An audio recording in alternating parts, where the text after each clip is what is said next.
Ազգային ժողովի ուժեղ Հայաստան եւ Հայաստան խմբակցությունների հարգելի պատգամավորներ, նիստին հետևող քաղաքացիներ։ Խորհրդանշական է, որ Հայաստանի ազգային ժողովում Թուրքիայում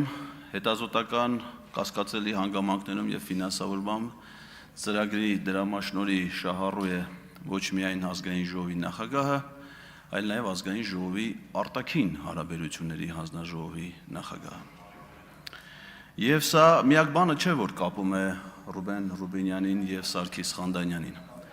Նրանք երկուսն էլ խտրական վերաբերմունք են ցուցաբերել իրենց կողմից հայտարարված քաղաքացիների ընդունելության ժամանակ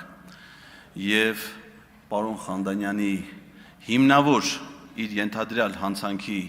հիմնավոր կասկածի փաստով նույնպես դատարանի որոշմամբ նախաձեռնված է հանրային քրեական վարույթ եւ ես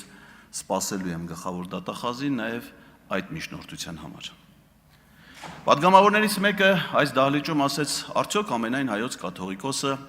պետք է դատվի, եթե նրա մեքենան անցնի կարմիր լույսի տակով։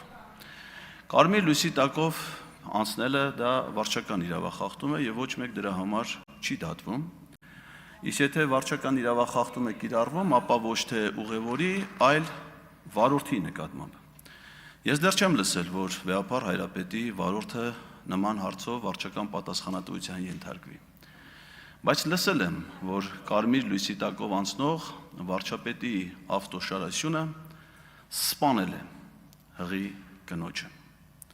Եվ դրա համար ոչ վարչապետը, ոչ նրա անվտանգության պատասխանատուները, ոչ էլ այդ հրահանգը ստացած ոստիկանության ծառայողը իրենց արարքին համապատասխան պատժի եւ պատասխանատվության չեն արժանացել։ Միգուցե եթե այդ վարորդը ոստիկանության մայոր լինելու փոխարեն լիներ հայ առաքելական եկեղեցու եպիսկոպոս, անմիջապես ենթարկվեր քրեական պատասխանատվության, որովհետև մեր եպիսկոպոսները առանց որևէ հանցավոր արարքի համար են ենթարկվում պատասխանատվության։ Իսկ ինչ ասել այդ կապակցությամբ վարչապետ Նիկոլ Փաշինյանը դեռևս 2013 թվականի հունիսի 20-ին Ազատություն ռադիոկայանին տված հարցազրույցում մեջբերում Այդպիսի մի արտահայտություն կա, չէ, որ եթե դու մի մարդ ես սպանում, մարդասպան ես։ Իսկ եթե հազարավորների ես սպանում, դու դառնում ես ականավոր զորավար։ Մեջբերման ավարտը։ Հիմա հասկանանք, թե ինչպես ժամանակին իշխանական գործիչների հետ ստվերային պայմանավորվածություններով մի լրագրող դարձավ ականավոր զորավար։ 2018 թվականի մայիսի 8-ին վարչապետ ընտրվելուց հետո, երբ մայիսի 9-ին գնաց Ստեփանակերտ, հանդես եկավ մի հայտարարությամբ, որ այլևս ինքը չի բանակցելու Արցախի անունից, ինքը լիազորված է բանակցելու միայն Հայաստանի անունից։ Այդ թեզը նա երբեք չի ասել, երբ եղել է վարչապետի թեկնածու մայիսի 2-ին կամ մայիսի 8-ին։ Այդ թեզն ասել է միայն վարչապետ ընտրվելուց հետո։ Եվ դրանից հետո Նա այդ թեզը կրկնել է նաև ազգային ժողովում կառավարության ծրագիրը ներկայացնելու ժամանակ եւ 2018 թվականի օգոստոսի 17-ին Հանրապետության հրապարակում 100-րդ օրվա պաշտոնավարման ժամանակ մեջբերում Ուզում եմ ասել հետեւյալը Ես ասել եմ, որ պատրաստ եմ լիարժեք Ղարաբաղի հարցով բանակցել Հայաստանի Հանրապետության անունից, բայց Արցախի Հանրապետության անունից պետք է բանակցի Արցախի Հանրապետության իշխանությունը Ինչ էր սա նշանակում։ Սա նշանակում էր, որ միջազգայինորեն ընդունված բանակցային ձևաչափից, որը ԵԱՀԿ Մինսկի խմբի համանախագահության ձևաչափն էր, հայկական կողմի պաշտոնական բանակցողը պաշտոնապես միակողմանիորեն դուրս եկավ բանակցային գործընթացից։ Առանց այդ մասին խորհրդակցելու բանակցային մյուս հիմնական կողմի Ադրբեջանի նախագահի հետ, եւ որ ամենակարևորն է ԵԱՀԿ Մինսկի համանախագահող պետությունների ղեկավարների հետ։ Իսկ ինչ է տեղի ունենում, երբ որ կա կոնֆլիկտ, իսկ բանակցողը դուրս է գալիս բանակցությունից, թողնելով կոնֆլիկտը միայն զարգացման փուլում։ Դա հանգեցնում է պատերազմի։ Իսկ երբ եղավ պատերազմը, խոսքը 44-օրյայի մասին է։ Վարչապետի պաշտոնում Նիկոլ Փաշինյանի պաշտոնավարման 2.5-րդ տարում։ 2.5-ը դա ազգային ժողովի լիազորությունների հետևաբար կառավարության պաշտոնավարման մաքսիմում ժամկետի կեսն է։ 2.5 տարի նա հնարավորություն ուներ բանակցելու եւ հայկական կողմի իր համար ընդունելի թեզերը, եթե կար Ալմաթայի հռչակագիր, որ եղել էր 91 թվականին, կամ այլ թեզեր, ներկայացնելով որպես բանակցային կողմ, բայց նա դա չի իրականացրել։ Ուզում եմ ձեզ հիշեցնել, հարգելի գործընկերներ, որ պաշտոնավարման ողջ շրջանում Նիկոլ Փաշինյանի 18 թվականից մինչև 44-օրյա պատերազմը Իլհամ Ալիևի հետ նա ունեցել ընդամենը 1 պաշտոնական բանակցություն, ընդամենը 1։ Դա տեղի է ունեցել 2019 թվականի մարտի 19-ին Վիեննայում, որին մասնակցել են ԵԱԿ Մինսկի խմբի համանախագահները եւ հանդիպումը կազմակերպվել է նրա ջանքերով։ Նրանից այս հանդիպումից առաջ եւ հետո նա բազմաթիվ անգամներ է հանդիպել Իլհամ Ալիևի հետ։ Գիշեք, Մոսկվայում ֆուտբոլի աշխարհի առաջնության բացման ժամանակ, Բիշկեկում հայտնի լիֆտի հանդիպումը, Մյունխենում անվտանգության համաժողովի ժամանակ, տարբեր Շվեյցարիայում տնտեսական ֆորումի ժամանակ, դրանցից ոչ մեկը չի ելել պաշտոնական բանակցություն։ Իսկ ինչ է եղել պաշտոնական բանակցությունների փոխարեն։ Հայաստանի եւ Ադրբեջանի հատուկ ծառայությունների ղեկավարների կասկածելի հանդիպումներ երրորդ երկրներում, այդ թվում Դուբայում։ ԱԱԾ նախկին տնօրեն Արթուր Վանեցյանը խոստովանել է, որ ինքը առնվազն ամիսը 1 անգամ մշտական պարբերականությամբ երրորդ երկրներում հանդիպում է ունեցել Ադրբեջանի ազգային անվտանգության ծառայության ղեկավարի հետ։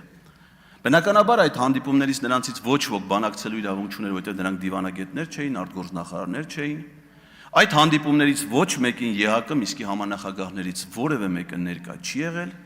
եւ այդ հանդիպումների ժամանակ փոխանակվել են պետությունների ղեկավարներին միմյանց հասցեագրված փակ ծրարներ, որոնց բովանդակության մասին մեզանից ոչ ոք մինչ օրս որևէ տեղեկություններ չունի։ Եվ այս գաղտնի պայմանավորվածությունները շրջանցելով այն միջազգային ձևաչափը, որը լուծարվեց 2025 թվականի օգոստոսի 8-ին Վաշինգտոնում, ի թիվս այլ փաստաթղթերի, այդ թվում խաղաղություն կոչված փաստաթղթի նախաստորագրման, շրջանցելով դեռևս այդ ժամանակ ձևաչափը, մեծ զորավարը գնաց պատերազմի։ Գնաց պատերազմի մեր ժողովրդին պատճառելով անդառնալի մարդկային կորուստներ, հազարավոր երիտասարդների կյանքեր։ Մեր պետությանը միայն պաշտպանության բանակին այդ 44 օրերի ընթացքում պատճառելով շուրջ 5 միլիարդ դոլարի նյութական վնաս։ Արցախի առհասարակ քաղաքացիական օբյեկտների ընդհանուր վնասը գնահատված է ամենամոտավոր հաշվարկներով մոտ 100 միլիարդ դոլար։ Եվ դրա դիմաց ինչ են ստացել այս ամենի հեղինակները։ Պարգևավճարներ պարգևատրել են իրենց օրենքով չնախատեսված ֆինանսավորումից դուրս, ձեռք են բերել տներ, առանձնատներ, տնավեր դարձնելով 100,000-ավոր մարդկանց։ Իսկ ինչ են արել այդ պատերազմի արդյունքները։ Վերածել կապիտուլյացիան նորից 21 թվի պատերազմի, 21 թվի պատերազմը նոր կապիտուլյացիայի, խախտելով բոլոր բանակցային ձևաչափերը, կասկածելի ձևաչափերով, տանելով մինչև 2022 թվականի հոկտեմբերի 6, որին նախորդել էր Ջերմուկի պատերազմը, դրանից հետո նորից պատերազմ Արցախում 2023 թվականի սեպտեմբերին, նորից կապիտուլյացիա, Տավուշի հանձնում։ Սա է այս իշխանության դեմքը։ Պատերազմ, զոհեր, կորուստներ եւ պարգևավճարներ։ Իսկ երբ հարցնում են պատգամավորին, թե քերին ոնց է, նա ուրախությամբ պատասխանում է, որ փառք Աստծո, լավ է քերին, թող լավ լինի քերին, բայց իմ քերին չի կարա լավ լինի,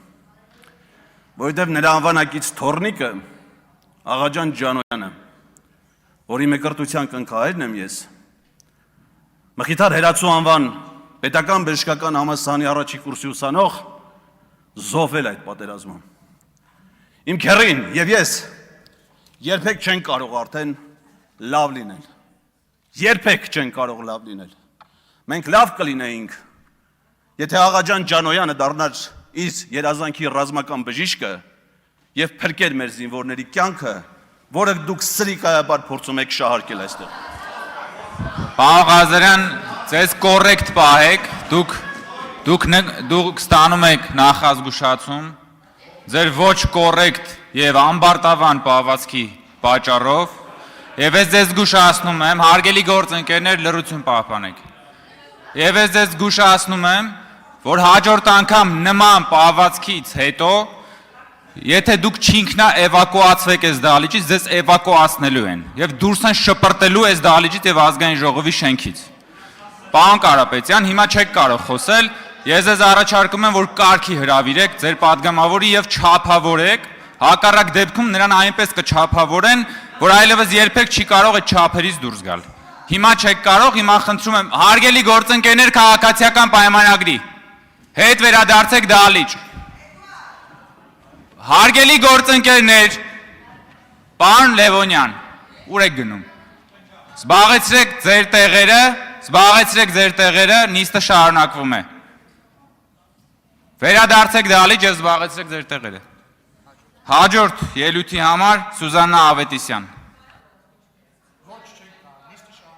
Նիստը շարունակվում է Սուզաննա Ավետիսյան։ Համեցեք տիկին Ավետիսյան։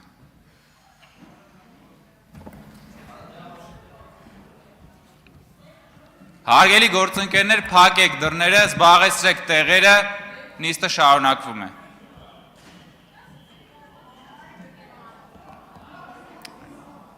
Համեցեք։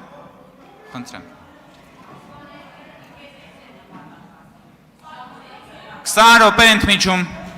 20 րոպե ընդմիջում։